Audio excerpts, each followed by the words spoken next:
Grief is often like the waves of an ocean, which I've talked about before, of how sometimes they're kind of calm and sometimes they are soul crushing.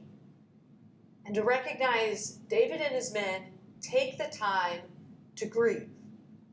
They take the time to recognize the pain of this situation.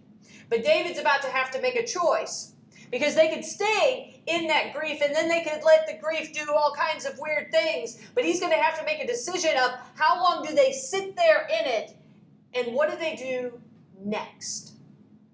For ourselves, of when we find ourselves going, oh, this is rough.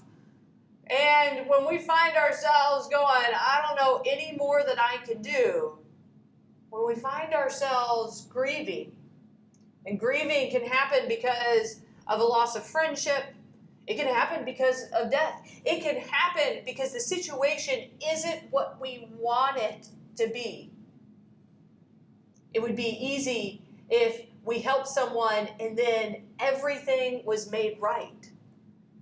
But here we've got grief, and we've got to take that time to recognize it, to feel it, because the way that we go through a grieving process, the way that we take that time says a whole lot about what we can do later, about whether or not we are able to help others in their own struggles, in their own grief.